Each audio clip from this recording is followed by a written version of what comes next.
Kag sa numero 1 sa mga balita subong nga adlaw.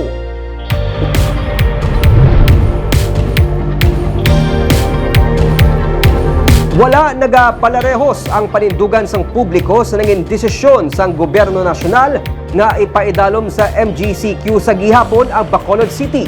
Nagakasubo ang mga doktor, pero ang mga apektado kung mag-MECQ nagakalipay. May report si Romeo Subaldo. Antes lang gid magsugod ang pandemic, nagsugod man ang ini nga blind massage center sa East Center sa Bacolod. Suno kay Sheila Barnueva, ang in charge sa massage center, ang ila ginaganar sa kada adlaw sa sulod sang isa ka bulan, insaktuhan lang makabayad sang bulanan nga renta sa building, kag pang adlaw-adlaw man sa mga massage therapist nga mga bulag.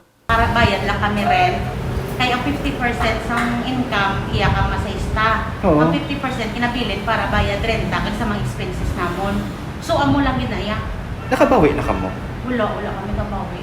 Sila lang sa mga therapist ay nag-amot-amot para mapatukod ang ini nga massage center. Gani sang gabi sa pag-anunsyo sa gobyerno sa mga quarantine status sa Bacolod, nagahawat-hawat man ang ilang pangginhawa. Kay kabalo sila nga kung ipaidalom sa Modified Enhanced Community Quarantine ang Bacolod, magasirado na naman sila. Kung magsarado sila, sa ayuda na naman sila magasalig. Kapulaw-pulaw kami hulat kung kabay pa nga wala, hindi malawagan ang Bacolod. Kaya siyempre kung mag-MGCQ tabalik, hindi buhay naman kami trabaho. Buhay pending naman kami sa balay namin. Hindi lang din siya kumudlay siyempre. Kada adlaw-adlaw lang ara kami pang kinanglanon, hindi na namon yung mga ano yan. Hindi na namon makita kung ara lang kami sa balay namon. Gani, ginkalipay nila nga magapabilin sa Modified General Community Quarantine ang Bacolod. Pero, ginakasubo naman ini sa mga doktor. Ang probinsya sa Iloilo kag Iloilo City, pati na ang Negros Oriental, ang ginpaidalom sa MECQ. Kag ang Bacolod kag Negros Occidental lang, nga natunguan sang duha ka mga probinsya ang nagapabilin sa MGCQ. Sa statement niya ginpadala sang Philippine College of Physicians Negros Occidental Chapter, ang luyag lang man kung tani nila, duha ka semana nga time out kung paglimita sa gihos ang tawo para mapunggan ang paglatnanay sa COVID-19. Ini para man mabakantihan anay ang mga ospital nga puno na. Saksi sila sa pag-antos kag pagtingwa nga mabuhi pa sa mga pasyente nga ginadala sa ospital sa kada adlaw.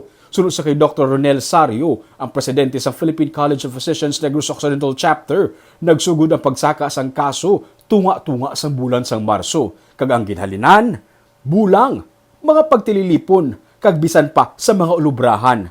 Wala na masunod ang minimum health protocol. Wala sila nagauntat sa pagpanawagan sang kooperasyon.